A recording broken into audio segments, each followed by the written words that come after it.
Olá, meu nome é Ibrahim Massarelli, eu sou médico cardiologista do Fleury e do Dante Pazanese e venho aqui participar desta série de webinários de cardiologia da General Electric, a quem eu agradeço muito o convite. A nossa ideia é hoje conversarmos um pouco sobre o que ressonância e tomografia podem nos ajudar no diagnóstico e manejo das doenças da válvula mitral. Nossa ideia é discutir um pouco de como esses dois métodos podem ajudar nos diagnósticos dos pacientes que têm estenose mitral, insuficiência mitral e principalmente como podem ajudar no tratamento. Nós faremos uma apresentação combinada com o Dr. Dimitri, que é médico também daqui do Tenente Pazanese, que vai, junto com a ajuda da Carol, da General Electric, mostrar como na prática se utilizam algumas das coisas que nós vamos conversar nessa primeira parte. Depois voltamos para cá para encerrar a apresentação. Eu queria mais uma vez agradecer a General Electric, como já disse, é um prazer participar desse evento. E é claro que quando se vai falar de doença valvar, não se pode deixar de mencionar o ecocardiograma. O ecocardiograma, sem dúvida, é a primeira ferramenta a ser utilizada nas investigações desse tipo de doença, porque ele tem uma resolução temporal muito boa que permite que nós façamos a avaliação daquilo que está acontecendo nas válvulas. Isso porque velocidade, nestes casos, é fundamental. As válvulas são estruturas que se movimentam dentro de um órgão que se movimenta, que é o coração. Então, quanto mais rápido for o método, melhor será a minha capacidade de identificar se a válvula está normal ou não e qual o defeito que ela apresenta. E mais do que isso, estimar o grau do defeito para planejar um tratamento. Porém, muitas vezes é necessária uma adaptação dos planos. Muitas vezes as coisas não acontecem da maneira que se espera. O ecocardiograma pode, por vezes, não ser suficiente, principalmente nas condições em que existem resultados conflitantes de exames realizados. Um exame mostra um certo grau de defeito, outro mostra outro, ou ainda que algum desses exames apresenta um confronto pronunciado com a clínica. Mostram, o médico espera uma certa determinada avaliação, vê uma outra completamente diferente.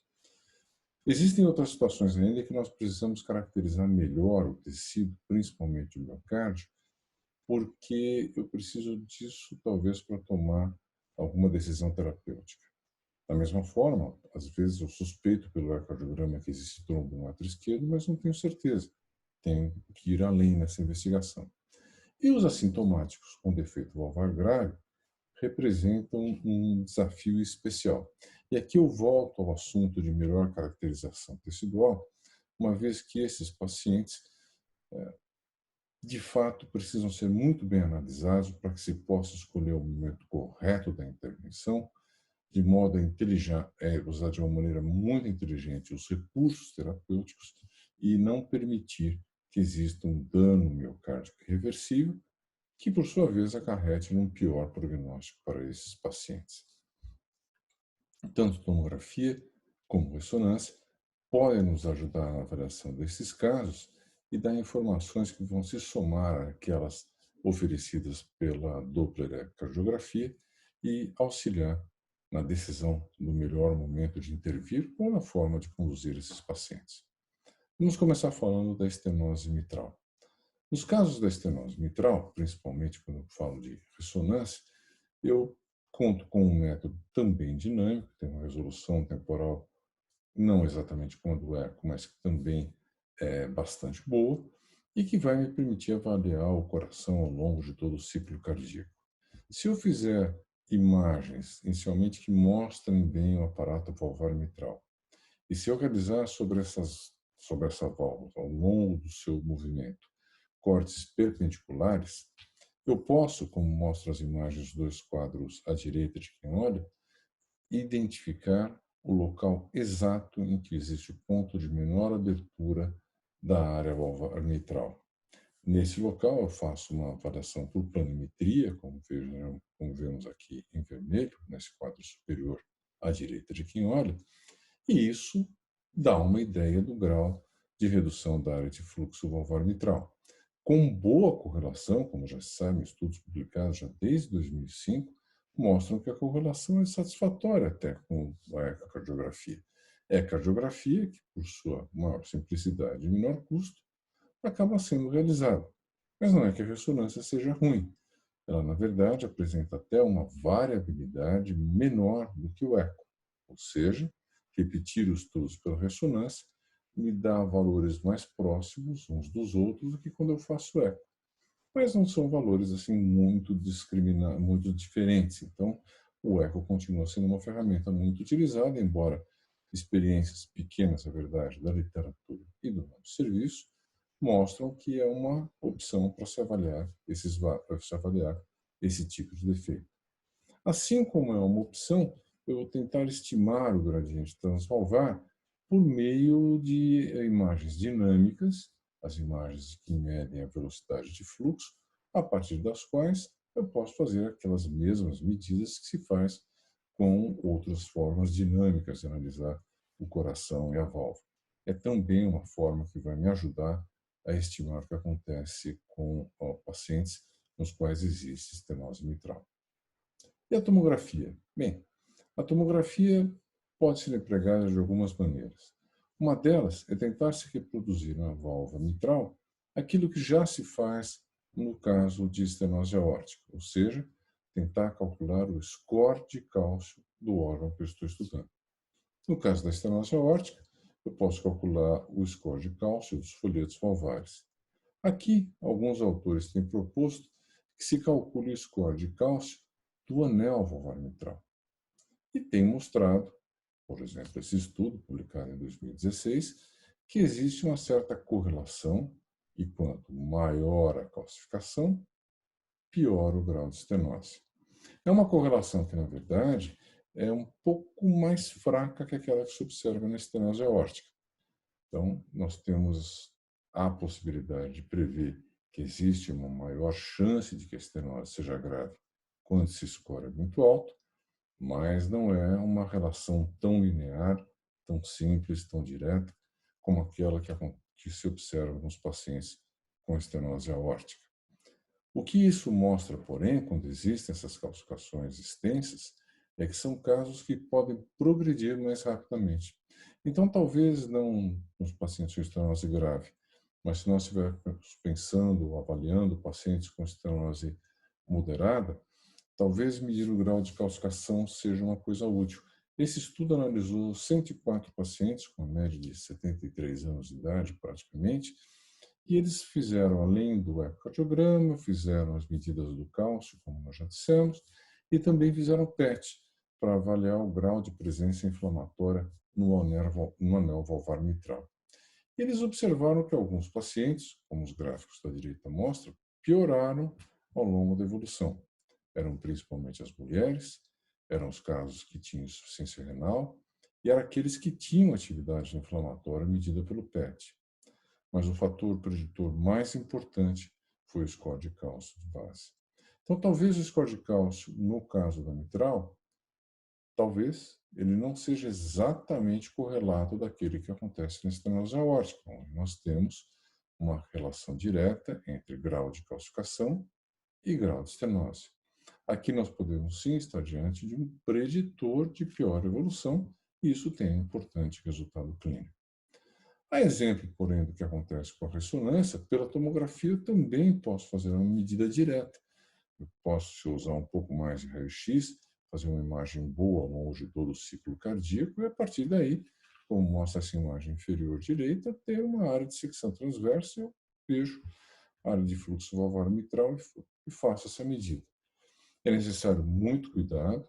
Nessa animação, nós procuramos mostrar que é importante manipular a imagem de modo a revelar bem, identificar e revelar bem onde está o ponto de abertura da válvula mitral, aí acompanhar ao longo do ciclo cardíaco, nós fazemos, é claro, uma imagem para encontrar o eixo. Depois dessa imagem, se vai até achar exatamente o ponto da estenose. Nesse ponto, nós fazemos, então, a planimetria para definir o grau de abertura valvar. Essa medida tem uma boa correlação, também como acontecia com a ressonância, que acontece, ao se comparar esses valores com os valores do ecocardiograma. E isso faz com que seja uma outra opção, uma opção que também tem alguma discrepância em relação à estimativa do grau, mas que mostra uma variabilidade muito reduzida e um poder discriminatório relativamente, pelo menos na experiência desses autores, relativamente parecido com aquele que se observa na Doppler ecocardiografia. E nós já mencionamos lá atrás trombos. A tomografia é um método que tem uma grande capacidade de revelar pormenores da anatomia. E é exatamente por isso possibilita que se identifique trombos. Claro, nesse caso, para deixar o exemplo mais marcante, se busca geralmente situações em que o defeito é grande, então esse é o caso de uma extensa trombose intraatrial, mas nós podemos mesmo ver trombos no apêndice central esquerdo. Há que se ter cuidado. Nesses casos, geralmente se faz uma aquisição um pouco mais tardia para escapar do artefato, mas ela permite também esse tipo de avaliação. Como entre, seguramente, as vantagens da tomografia está a sua independência do operador e sua alta resolução espacial, alguns cirurgiões têm utilizado a tomografia de coração para auxiliar no planejamento da abordagem cirúrgica desses pacientes. Então, é muito importante que quem vai fazer a imagem faça uma imagem que tenha uma boa contrastação das câmaras esquerdas, que tenha uma estabilidade de ritmo, de apneia do paciente, para se conseguir reproduzir bem papilares, para se conseguir reproduzir bem cordoalha e os detalhes do folheto, de maneira que isso realmente possa ser útil para esses cirurgiões. Mas na prática do dia a dia, o que mais se faz com a ressonância é efetivamente, com a tomografia, é efetivamente nós fazemos imagem das artérias coronárias naqueles pacientes que são um pouco mais velhos e, quando são normais, como no caso aqui mostrado, normais ou pelo menos não têm obstruções graves, eles podem ser tratados sem precisar de uma cinecoronariografia para a complementação diagnóstica. Falando um pouco agora de insuficiência mitral, mais uma vez, os 2 métodos vão ter alguma contribuição, contribuições essas distintas e, no caso da tomografia, eu me permito dizer, bastante empolgantes. Ressonância magnética, de novo, usando todas as técnicas mais sofisticadas de aquisição em 4D, vai possibilitar avaliar tanto a função diastólica como a função sistólica, como avaliar para onde vai o fluxo, qual a direção, qual o volume que vai anterogradamente, qual aquele que se desloca retrogradamente.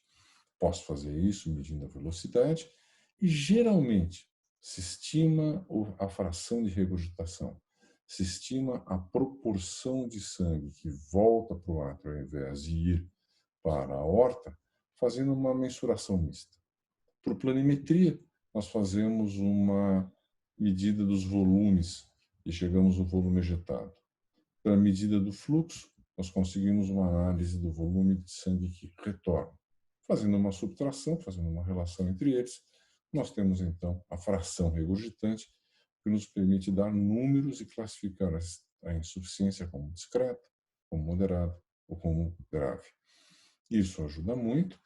Quando comparada à ecocardiografia, mostra uma certa tendência a superestimar, mas mostra uma importante tendência a uma melhor reprodutibilidade.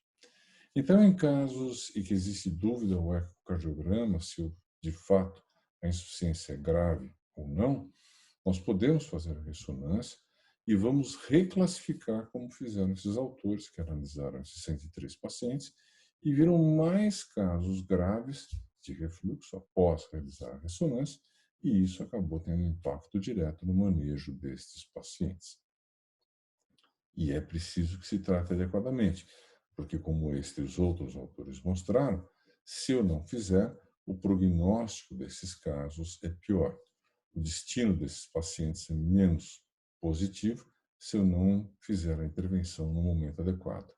Ressonância não é o exame de primeira escolha, mas, principalmente em situações de dúvida, pode acrescentar informações extremamente importantes que vão nos dizer da resposta ventricular, vamos dizer de como o coração está se adaptando àquele aumento de volume. Mas, na prática, nós temos visto um entusiasmo crescente e um uso também crescente da avaliação do realce tardio, aquela técnica que, pela ressonância, nós percebemos se existe fibrose, se existe necrose no coração. Em pacientes valvares, principalmente com estenose aórtica, insuficiência mitral, tem-se observado que pode surgir fibrose, mesmo na ausência de outras causas, sem doença coronária associada, sem doença infiltrativa associada, sem processo inflamatório. E que essas áreas de realce já traduzem sofrimento miocárdico secundário ao defeito valvar. Então, eles apontam para nós qual o melhor momento de realizar a intervenção desses pacientes. Qual o melhor momento de eu levá-lo para a cirurgia ou, como nós veremos, para outras opções de tratamento e, assim, melhorar o seu prognóstico. Que, como esse gráfico demonstra, quanto menor a quantidade de realce tardio, melhor o prognóstico desses pacientes, mesmo com insuficiência mitral. Isso é uma coisa bastante interessante, fácil de ser feita, relativamente fácil de ser identificada e que pode ter um impacto marcante na decisão por tratar esses pacientes. Não existem ainda números muito bem definidos de qual é o valor de corte, mas parece que não é muita coisa, não. Se eu enxergar realce tardio aí perto de 10%, talvez já esteja na hora, pelo menos a nossa experiência, de seguir um pouco adiante no tratamento deste paciente. As técnicas mais modernas e sofisticadas de mapa T1, mapa T2 ainda estão no princípio do seu início, mas há já algum trabalho publicado mostrando que se eu tenho alteração do mapa T1, se eu tenho, quem sabe, até alteração mesmo do mapa T2, possa já estar acontecendo um sofrimento miocárdico, talvez seja a hora de considerar algum outro tipo de intervenção nesse paciente. O mesmo acontece para aqueles que são portadores de próteses valvares, eles podem ser analisados pela ressonância sem problema. Nós não vamos conseguir ver defeitos do tipo fístula, do tipo abscessos, porque o artefato metálico, mesmo daquelas hastes que dão suporte à estrutura biológica, interferem com a composição da imagem. Mas é importante que se lembre que esses pacientes não são uma contraindicação para a ressonância e podem ser estudados muito bem, lembrando apenas dessa distorção. E a opção por tratamento, hoje em dia, não precisa ser necessariamente cirúrgica. Nós dispomos da forma percutânea de tratar a insuficiência mitral. Isso é feito em válvulas nativas e isso pode ser feito em pacientes já submetidos à cirurgia. E os resultados em válvulas nativas publicados até aqui dão um grande entusiasmo. O grau de regurgitação cai bastante, nós podemos beneficiar esses pacientes. Isso é interessante. Nós podemos beneficiar pacientes sem precisar fazer uma cirurgia de céu aberto. Nós sabemos que, nesses casos, por vezes é necessária uma intervenção, que cursa sempre com piores resultados, com mais complicações. E, nesses casos, a ressonância pode ter ajudado muito a chegar na conclusão de que é o momento de tratar, mas o planejamento passa muito forte pela tomografia. A tomografia computadorizada vai nos dar as dimensões exatas do anel valvar mitral. Isso é fundamental. São essas imagens que nós vemos aqui logo embaixo do título do artigo.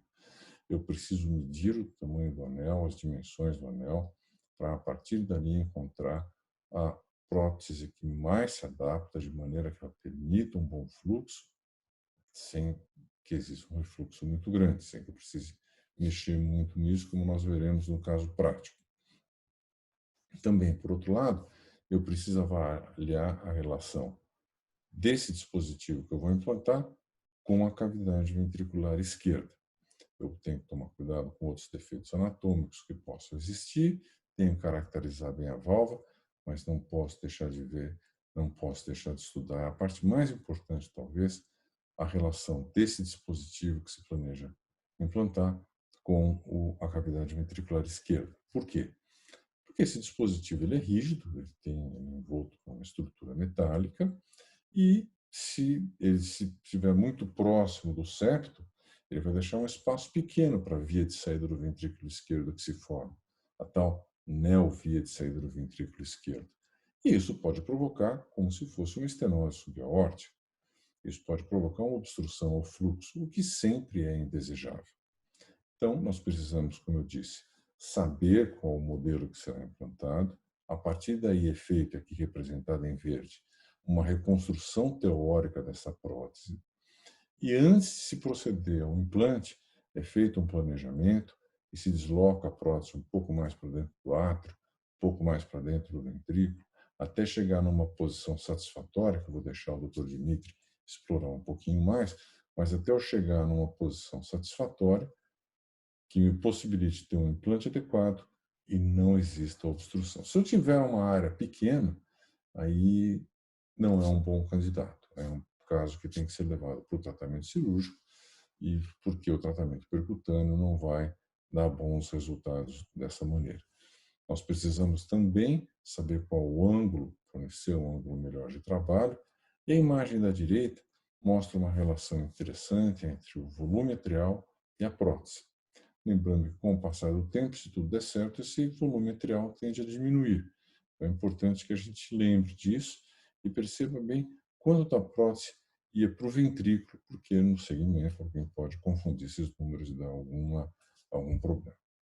De modo que, com a tomografia, nós podemos conseguir as dimensões da estrutura a ser tratada, definir os ângulos e a relação entre a aorta e a mitral, definir o ângulo do anel valvar da estrutura valvar mitral que vai ser tratada e, principalmente, medir a via de saída do ventrículo esquerdo. Isso vale para as válvulas nativas e isso vale para próteses, principalmente, claro, próteses biológicas. Ninguém vai tratar uma prótese metálica degenerada dessa maneira ainda. Mas se for uma prótese biológica, isso faz. E é exatamente o caso em que nós dizíamos antes, em que existe o interesse que se faça uma abordagem não cirúrgica, porque os resultados de cirurgia tradicional a céu aberto nesses pacientes não são tão bons quanto os da primeira intervenção.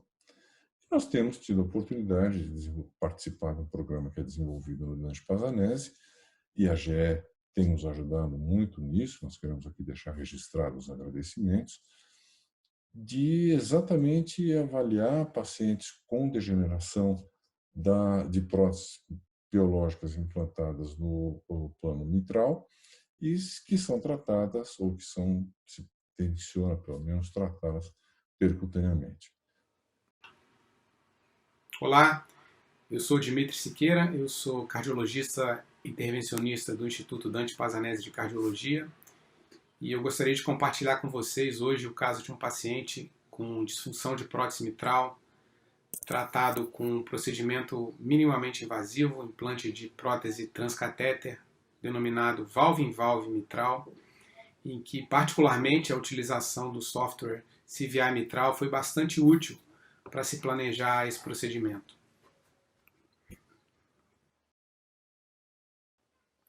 Essa é uma paciente de 65 anos que apresentava como antecedentes 2 cirurgias de troca valvar mitral prévias, a primeira em 98 e a última em 2004, quando ela foi submetida ainda a uma revascularização do miocárdio.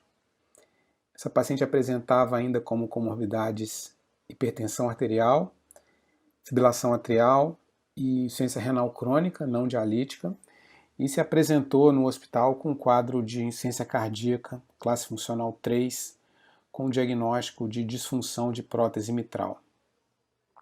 O risco cirúrgico, frente a uma nova reoperação para se trocar a válvula mitral, ele foi estimado pelo STS Score em 6,2%. Esses são os achados do ecocardiograma transesofágico. Essa paciente apresentava uma prótese mitral biológica com espessamento de seus folhetos. Um desses folhetos apresentava uma ruptura, o que gerava uma insuficiência mitral excêntrica, que foi avaliada por métodos ecocardiográficos qualitativos e quantitativos e foi classificada como uma insuficiência mitral de grau importante.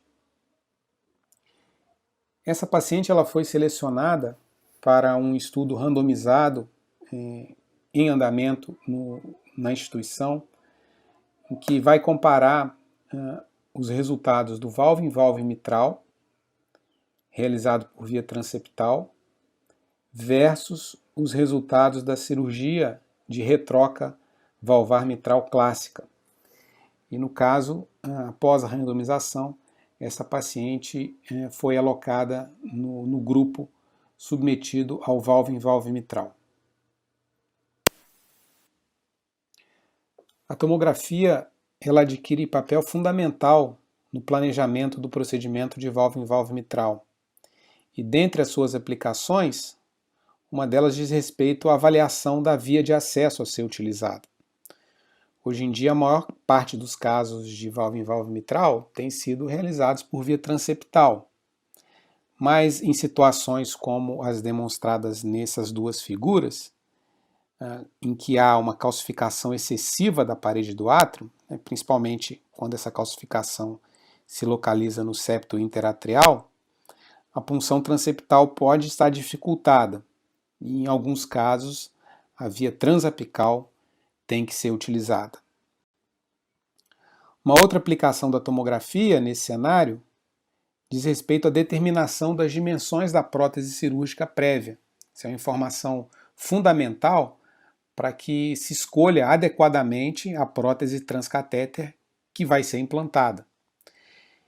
Isso é facilitado quando se tem acesso ao relatório cirúrgico e sabemos a prótese cirúrgica previamente utilizada. Existem hoje em dia aplicativos específicos que nos informam qual prótese transcatéter deve ser implantada em diversos modelos e tamanhos de próteses cirúrgicas. Mas nem sempre o relatório está disponível ou contém todas as informações.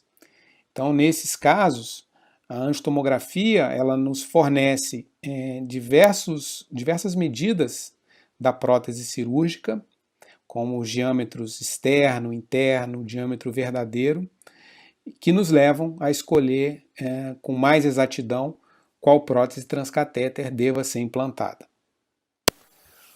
Uma outra importante aplicação da tomografia diz respeito à estimativa do risco de obstrução do trato de saída do ventrículo esquerdo. Essa é uma complicação potencialmente fatal, que ocorre em 0,7 a 2% dos casos de valve-in-valve mitral, e vários preditores já foram identificados, como o grau de protusão da prótese no ventrículo esquerdo, angulação mitral-aórtica, a espessura do septo interventricular e, particularmente, o novo conceito de novo trato de saída, de New LVOT, ou seja, o trato de saída que será obtido após se implantar uma prótese em posição mitral. Esse novo trato de saída ele vai adquirir um formato tubular e ele é delimitado anteriormente pelo septo basal e posteriormente pelo folheto da prótese cirúrgica prévia, que vai ser rechaçado em direção ao septo, e também pelo arcabouço da prótese transcatéter implantada. Quanto menor a área desse novo trato de saída, maior o risco de obstrução à ejeção ventricular. E estudos apontam que uma área menor do que 1,7 centímetros quadrados, ela prediz essa complicação com uma alta sensibilidade e com uma alta especificidade. Então, a estimativa da área do novo trato de saída, ela pode ser obtida por softwares específicos, como o CVI mitral, em que há um pós-processamento das imagens tomográficas e simulamos o implante de uma prótese transcatéter de diferentes tamanhos, em diferentes posições, mais atrial ou menos atrial, e esse cálculo ele pode ser realizado facilmente, conforme os senhores verão no slide a seguir. Hoje nós vamos ver o software do CVI mitral, o qual automaticamente ele vai colocar um ponto na aorta. Aí você pode correr com as imagens até chegar na válvula mitral. Nesse caso, o paciente já tem uma válvula implantada. Você vai depositar o próximo ponto bem no centro da válvula mitral e automaticamente ele já escolhe para você o ápex do ventrículo esquerdo. Próximo passo seria a avaliação de calcificação, mas como nesse caso já tem uma válvula implantada, a gente não faz esse passo. O próximo passo seria o ânulus, no qual você vai criar um novo ânulus. Como? Apertando o botão de Start, automaticamente, da forma mais fácil, colocando na parte de metal. E automaticamente ele vai angulando para o próximo passo para você. Então, ele só conclui após 16 pontos depositados. Quando eu terminar os 16 pontos depositados, ele vai te dar todas as medidas que o médico vai precisar. Então, nesse caso, eu consigo editar, se for necessário, os pontos. E o próximo passo importante seria a via de saída. Como que eu faço a via de saída? Eu vou achar um jeito mais fácil, posso angular, se for necessário, onde eu enxergo a aorta, como se fossem 3 câmeras. Eu consigo depositar 3 pontos para dentro do ventrículo. Eu consigo editar isso. E se eu quiser já colocar uma válvula, no caso de 29, eu consigo colocar uma altura, por exemplo, de 22,5, 22,5, 22,5 e uma altura para dentro do átrio como se fosse 7,5. Posso digitar também, se for mais fácil. Assim eu termino. Quando eu terminar, você pode colorir mais ela, deixando ela mais forte. Qual que é o segredo? Eu preciso achar bem a ponta da válvula. E aqui eu vou ter que medir a área. A área é feita manualmente.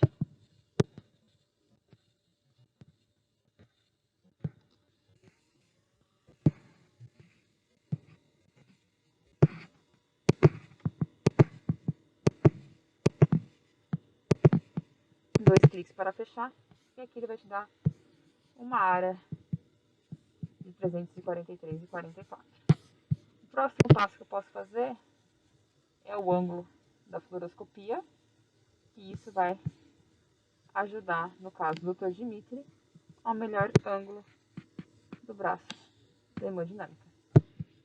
Aqui eu consigo andar com ele, dando as opções de ângulo. Por exemplo, num caso de 2 câmeras, eu posso rodar por aqui pela própria linha vermelha, onde vai ter os 2 ângulos, ou eu posso andar com a linha azul até achar o melhor ângulo para ele. O procedimento válvula em válvula mitral, ele é realizado com auxílio do ecocardiograma transesofágico, em todas as etapas do procedimento.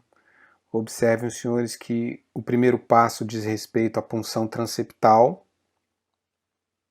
Após entrarmos no átrio esquerdo, nós utilizamos um catéter deflectível para cruzar a prótese mitral que apresenta disfunção. Isso é confirmado pelo ecocardiograma transesofágico. Após a colocação no ventrículo esquerdo, nós realizamos uma septostomia para facilitar o implante da prótese. E no caso específico, nós utilizamos uma prótese Sapien 3, número 29 milímetros. Essa é uma prótese utilizada INTAV, ou seja, para o tratamento da estenose aórtica, mas que na posição mitral ela deve ser montada ao contrário, né, para o perfeito funcionamento após o implante mitral. O implante é realizado sobre estimulação rápida do ventrículo direito, se insufla o balão lentamente, o que permite algum ajuste na posição da prótese durante o implante. Essa prótese ela permanece cerca de 10% no átrio esquerdo e o restante na cavidade ventricular. E os senhores podem observar na figura da direita o resultado final, a ventriculografia, uma prótese bem posicionada, sem refluxo central, sem refluxo paravalvar, né, demonstrando um resultado angiográfico adequado após o implante valvar. Essa paciente não apresentou sinais hemodinâmicos e nem ecocardiográficos de obstrução do trato de saída do ventrículo esquerdo. Essa paciente teve uma boa evolução, ela recebeu alta no dia seguinte e, conforme o protocolo do estudo, esses pacientes eles têm sido submetidos a um ecocardiograma transesofágico e uma tomografia com 3 meses e com 12 meses pós-procedimento para se detectar a ocorrência de disfunção, degeneração precoce dessas próteses. E o resultado, no caso dessa paciente, eu passo a compartilhar com os senhores a seguir. Esse é o segundo caso. Então eu já pulei para o step onde nós vamos ver somente quanto que sobrou de área. A partir do momento que eu desligo, vou colocar a válvula, vou colocar ela como se fosse o último step. Um pouquinho, deixa eu só voltar.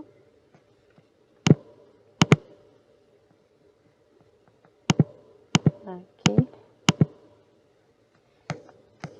Vou vir na linha verde, colocar na ponta, mais próxima da ponta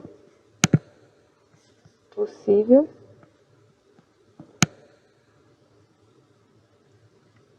E ver quanto que sobrou de área. Vou medir.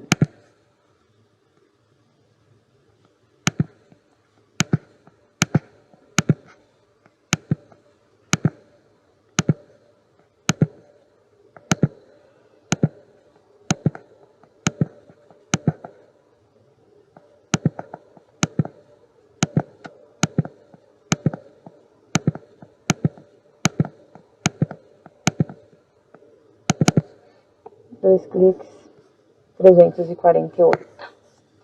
Somente para verificar o double check depois do valve em valve já implantado. Bem, então acho que todos puderam ter oportunidade de ver como é que na prática se utilizam esses conhecimentos que nós discutimos, como é feito o procedimento, e aqui nós vamos mostrar agora o controle feito por tomografia dessa prótese expandida no anel valvar mitral, ocupando aqui, vejo, uma proporção do átrio, uma proporção no ventrículo. Olha que interessante como quando eu vejo as imagens reconstruídas planares, quem olha aqui tem até a sensação de que tem muito prótese ainda no átrio. Puxa, parece que está muito atralizada essa prótese. Mas quando eu faço as reconstruções tridimensionais, eu vejo que não. Que tem um pouco mais de prótese no ventrículo que no átrio. A prótese está bem expandida e não existe aqui nenhum sinal de má posição, de nenhum defeito mecânico. E aqui embaixo à esquerda de quem olha, a prótese expandida, como é a sua reconstrução tridimensional. Com isso, eu espero ter tido a chance de atender a expectativa de muitos aí de como se usam esses métodos hoje para complementar a investigação do eco, como é que eles ajudam na decisão terapêutica e principalmente no caso do nosso experiência aqui do Dante, de como nós temos participado do planejamento e do tratamento percutâneo de pacientes com próteses valvares biológicas degeneradas em posição mitral.